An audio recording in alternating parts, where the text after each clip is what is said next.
Okay, guys, AG Surfer has a contest going on, and I was in here putting stuff up and grabbed a few books that caught my eye to put in his contest. And nothing real spectacular, but this contest seems to be real simple. Uh, Show 7 heroes on 7 covers, or 7 heroes on 1 covers, or something like that. Throw in a few movies if you want, okay? So I figured, hey, looking around, caught some stuff. And after making these videos for 5 years and things, I'm not really going with the obvious, because I have videos and stuff talking about some of the same characters that I absolutely love. Starman, Commandy, I can go on and stuff. So, I picked some other stuff to talk about, so we'll jump right in there, man. First one I'm going to talk about is that we're actually going to go back to the 70s a little bit.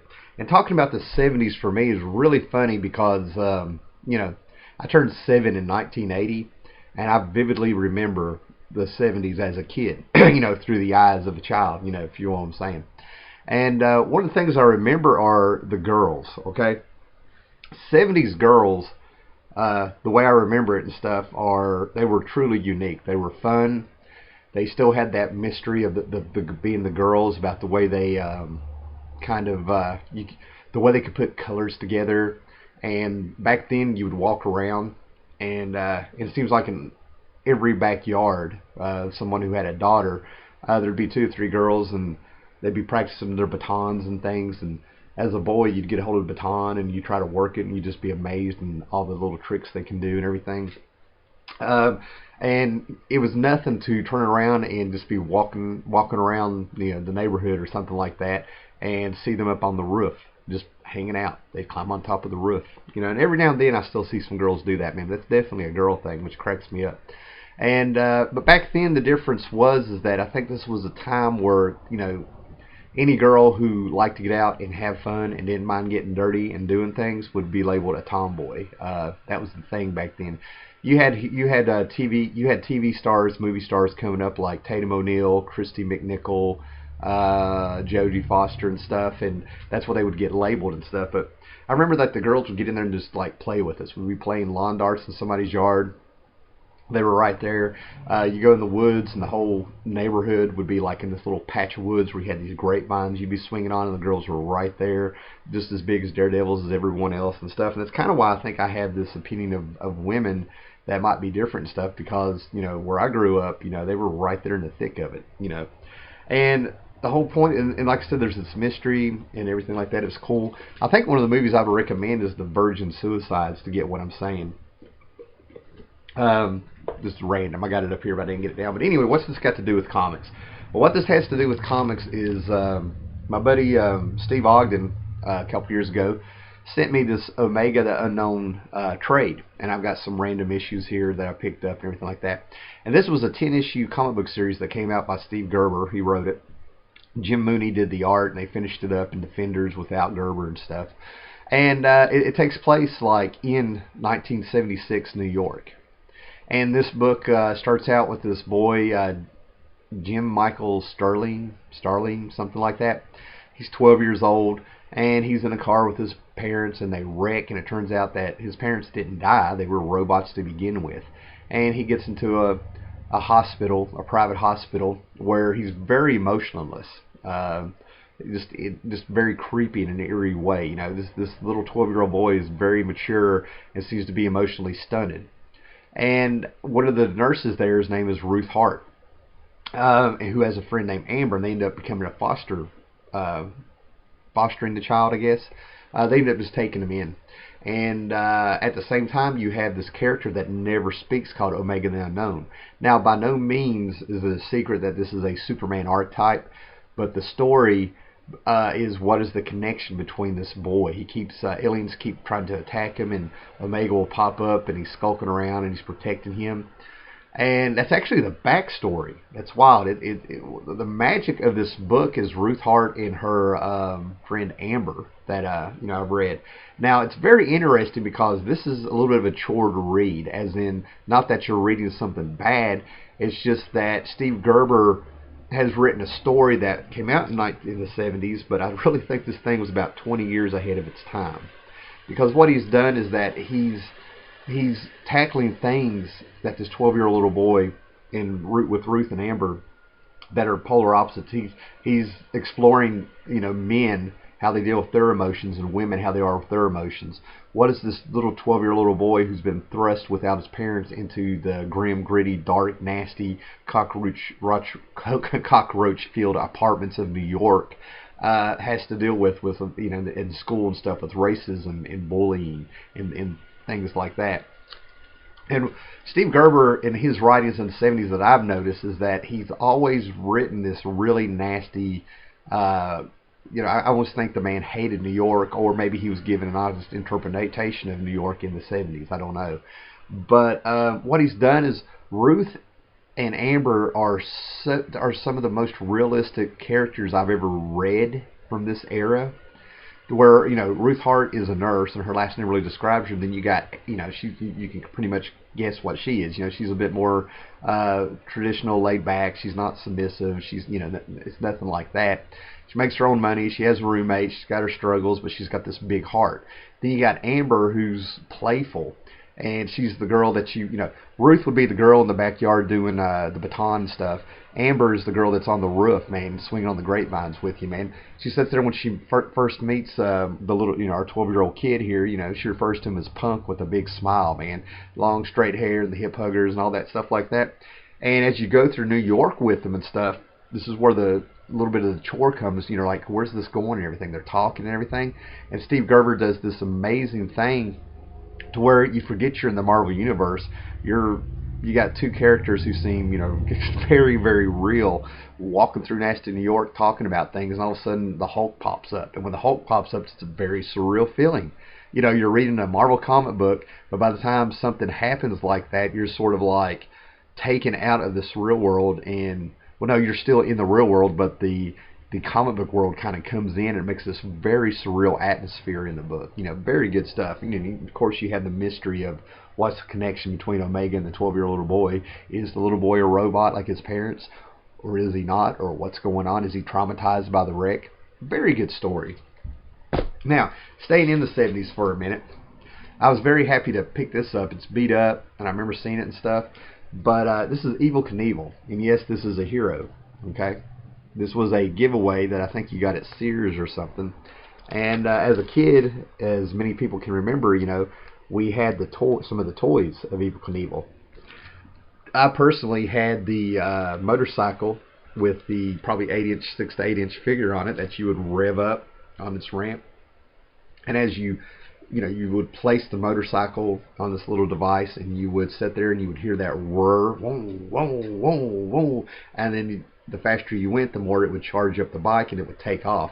And you'd get your 10 lunch boxes and a piece of cardboard or whatever you could find, and you would make ramps, and this toy was indestructible. It was meant to be played with, man. Now, Evel Knievel in real life was just a stuntman, and he broke every bone in his body, and he would get big-time news, and you would see a special every now and then, or him mentioned on something back on the TV, back when you had 3 channels and PBS.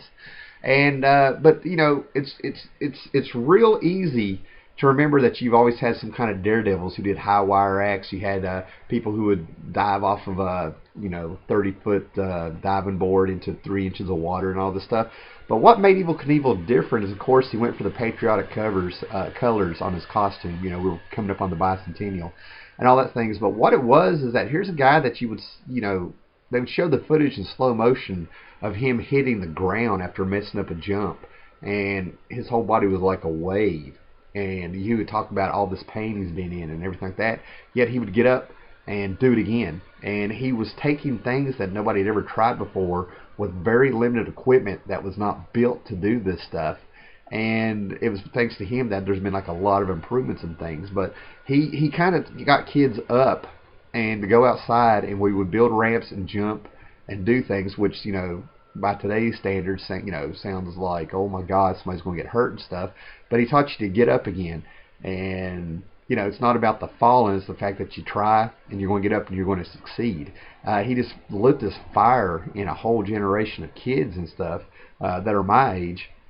And we were all out there and we were doing these things. And you just got up and, you learned a character. And, it was really strange. I could sound like a PBS a PBS special or a ABC after school special or something about what this guy did. It's really strange how he just had it that just grabbed you and made you went out to do it. You can't define it, man. It's just inspiring. Okay. And then moving on up, some of the first comics that grabbed me as a kid, and one of the first comics I bought with my money was Superboy and the Legion of Superheroes. But there's always one Legionnaire that always grabbed me. He had a little bit more of an edge than these other guys. He was a Silver Age character, and he was the complete ripoff of Superboy. But his backstory kind of gave him more of an edge, man. He, ran away in a spaceship, and he's going through space, and he gets swallowed by a gigantic, space dragon. And the radiation from being in that dragon gave him ultra powers. And then all of a sudden he started, he was a runaway kid, and he turns around and he ends up running around with pirates and things like that. A lot of boys fiction in there, but that fact that he ran away from home gives you the idea that maybe he was abused or something like that, or maybe he had a drunk at home or something. And then all of a sudden, he's running around with dragons and pirates, and he joins the Legion, and he had a bit more of a flamboyant costume. And his name was Jonah. So, of course, being swallowed by a gigantic animal goes back to the Bible story of Jonah. But we're talking about Ultra Boy, And believe it or not, I don't, as many Legion of books as I have, there's not a lot with him on the cover. But that's him. And his whole gimmick was he had ultra powers, ultra vision, flight, super speed, and everything like that. But he could only use one power at a time. That's what limited him. But he always grabbed me, man, with that, just him, man. He kind of stood out even for a Silver Age costume. Just doesn't do it justice. They've updated and stuff. But, he had the red and the greens, and he had, even back then he had a little bit longer hair and things like that. He just kind of had that edge, man. He felt like he could have been written by S.E. Hinton in The Outsiders or something. That's what I love. And here we go, kind of going back again here, Orion of, the New Gods, Darkseid's son. There's New Gods #1, first appearance, some wild color in there. And then here's the 2000 series by Walt Simonson. And a lot of people are excited about this because Walt Simonson was writing a god again. Since his Thor run was so acclaimed, here he is, he's going to do it again. I got most of those and stuff. But one of the things I liked about Orion, again, you got the Superman influence on the costume. His costume is just basically the opposite of Superman in colors and stuff. Looks like Mon-El and stuff. But he had this crazy helmet. And he's riding around on his Astroglider, man. I mean, there was elements of that cosmic Kirby in there, Kirby, you had Silver Surfer and stuff riding around on his board. That's what actually made him fly. And here's a guy that, just sit there and put on that Astroglider, had his helmet and stuff. And you could tell he was a tortured soul, and he was a warrior. And you could just tell there was a bit more depth to this guy. When this guy showed a little bit of compassion and stuff like that, kind of like, you were like, whoa, it was layered and everything like that. And then you see the mother box, and you kept finding out more and more about this guy being tortured. Like, he looked all handsome and red-headed, but, without the mother box reconfiguring his face every now and then, he just had this brutish look, man, a unibrow and just all that stuff. And he turns out to be, Darkseid's son. And the thing about the New Gods, they had the Source and they had the Pact where Darkseid and Highfather kept peace between Apocalypse and New Genesis by trading sons. Apocalypse got Mr. Miracle scot-free, and Highfather got Orion and everything like that. This warrior of Apocalypse grew up on a world of peace in Supertown and stuff. And but anyway, it goes back to where there's no doubt in my mind that George Lucas, with Star Wars out now and stuff, I hate saying this, but it's no big secret. This is not a new theory or anything like that. But it actually did kind of influence Star Wars a little bit, no doubt about it. Anyway, moving on from Orion, we got Starman. Now, Starman was an interesting book. I got issues 0 through 6, and I stopped collecting the book because that first story is very slow. It almost feels like it takes place in one night, and I didn't get it. And ironically, the story picked up around issue 7 or 8, and that's when it stopped coming around where I was at. I jumped back on board around issue 51 because it's got Jor-El on the cover as a young kid. Starman ends up on Krypton, plus he goes back in time, meets Jor-El. But I started having friends at this time in the 90s telling me I really need to pick up this book. I got described like it's you, and I just kind of like chuckled about that. I'm like, I collect comic books, so You know, it must be some kind of cliche and stuff like that. But no, Jack Knight, we looked alike, even with this. I had hair back then. This is after I cut the long hair off, you know, went from mullet to letting it grow out to a ponytail to a 90210 look to the military, you know, look and all that stuff. My hair started growing back. And it was really weird. He was into older things. He was into retro stuff, retro music, clothes, everything that I was kind of into. It was really strange. I was always fascinated with the pompadour, you know, haircut and stuff. And then the guy's an antique dealer and stuff, and I did comic books, toys, anything that was old back then that you could pick up around here. But it's really strange. So yeah, Starman, you know, plus it's the story of legacy and fathers and families and stuff. All right, moving on up into the 80s and stuff. Now let's face it, man. If you were a kid in the 80s, you know who this is, man. You know, He-Man. There you go, man. You know that you had Star Wars toys were big, G.I. Joe toys were big. You know, all these brands were coming out. You had all these cartoons coming out. This is where they were started being commercials for toys. I remember Black Star toys. You couldn't swing a stick. You know, Thundar didn't get a toy line, which it should have and stuff. But then you had, you know, He-Man, just the masters of the universe, man, and it was just so fantastic. I think I almost got a complete double set of this. I don't know. DC books, I think, were superior to the Star comics, I think, man. They had a little bit of that barbarian magic feel to them, a little bit more compared to what Star did. And again, these were influenced by the New Gods also with the stories that came up. They came with mini comics. I should have grabbed mine for this video. And there's a big resurgence going on now. For some people, it never died. So I don't feel comfortable saying resurgence. But they're coming out with all these books you can get out now. They got a little hardbound edition of all the mini comics. They got the art that were on the that they use for posters and promotional stuff. That's right up there with Frazetta and Jesco and all those guys. I cannot remember the guy's name, and I know somebody out there is going to remind me because I didn't hear about it until these YouTube channels. I didn't even know what the guy's name was. I think Comic Hoarder 410 knows who he is big time. We had a little discussion somewhere about him. So moving on to there now, this character here, there's no doubt in my mind that when she came out, she was part of that late 70s, early 80s thing of Marvel Comics wanting to hurry and grab copyrights. They would make up characters just so they could have their copyright on the character. And they started coming up with female versions of their heroes. Spider-Woman is one of the first ones. She-Hulk, who this is, was the second one.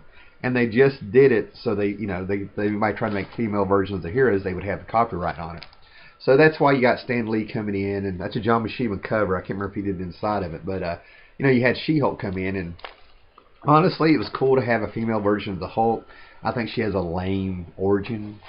You know, I won't get into that. And you know, they were coming out of that 70s and stuff, so they were trying to do some quirky little things. But eventually, John Byrne got a hold of her, and she, you know, she joined the Avengers, and she popped up in Secret Wars, and then all of a sudden she's in Fantastic Four. John Byrne's doing a graphic novel of her. John Byrne she's just becoming huge and popular.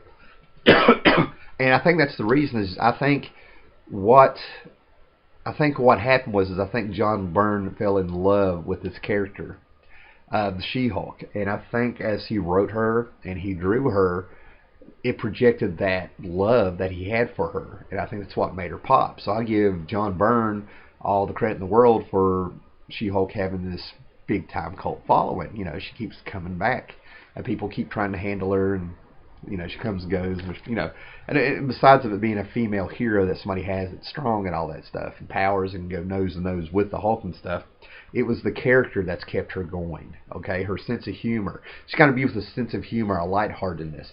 When she got pissed off, she was pissed off. You know, things like that. And when she came back with this series of Breaking the Fourth Wall in the 1990s, it was so funny because like she's holding up that, you know, first issue that she appeared in, and she's talking to the readers, and she's just fun and everything like that. Just a fantastic series and fantastic character.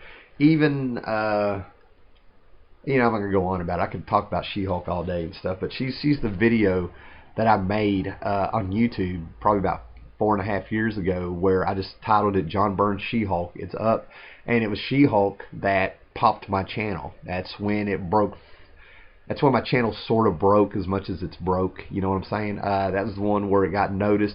And in that video, I found my rhythm. I was comfortable talking. And it was all because of my love for that series of She-Hulk that started coming through. And that's when I started figuring out people want to hear passion about what you're talking about and stuff. Got a little direction and stuff. So She-Hulk's a very important character to me because my love of her has also paid back for me, you know. Okay, some of the movies that I'm going to be showing here real quick. As you know, these are underrated movies that I think are fantastic. I think they're funny. Are they grade A movies? No. Are they B movies? Maybe. You know, are they out there? Yeah, but I love this stuff, okay? Mystery Men, okay? 1999. I've seen people roll their eyes at this, and I've seen people that love it. I personally can't stand Gene Garofalo, but it's got Tom Waits in it. You know, William H. Macy, Paul Reubens, Hank Azaria. I can't stand Ben Stiller, but he's fantastic in this. This is one of the few movies I can stand the guy. But this was made by a guy, let me think what his name. These series were created by Bob Burden. Bob Burden did The Flaming Carrot. And this movie is amazing because somehow he ends up walking into a studio and he has no idea what he's going to present to him, and he sort of made this movie up on the spot. I think the Mystery Men sort of were mentioned or talked about in Flaming Carrot. Bob Burden created Flaming Carrot. And then this movie came out, and I think it's fantastic. It's funny. It's just, it's kind of ridiculous, but it's not satire. It's really good. It's, you know, but it's got that 90s feel to it, man, the way it's shot, you know. Now, this movie, to me, this is one of the first comic book movies ever made. You know, I've never really gone back to study comic book movies per se and stuff, but this was based on a French comic book, and it's sexualized. It's not sexually explicit. It's charged sexually. Okay, it's Barbarella. This is a reflection of the, you know, it's European, number one. It's French. The comic strip Barbarella that it's based on, Jane Fonda is, but this is a reaction to the sexual revolution in sci-fi that was hitting and things like that.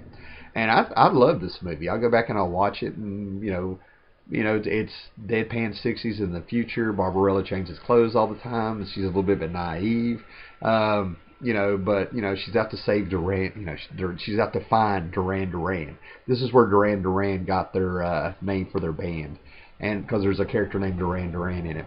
And they also came out with a song called Electric Barbarella, which I loved when it came out. You know, so cool. But Jane Fonda is completely gorgeous in this. This is before she ran her mouth about the Vietnam War, which just, okay, whatever. But I love this movie. I love this movie. Barbarella. Great stuff.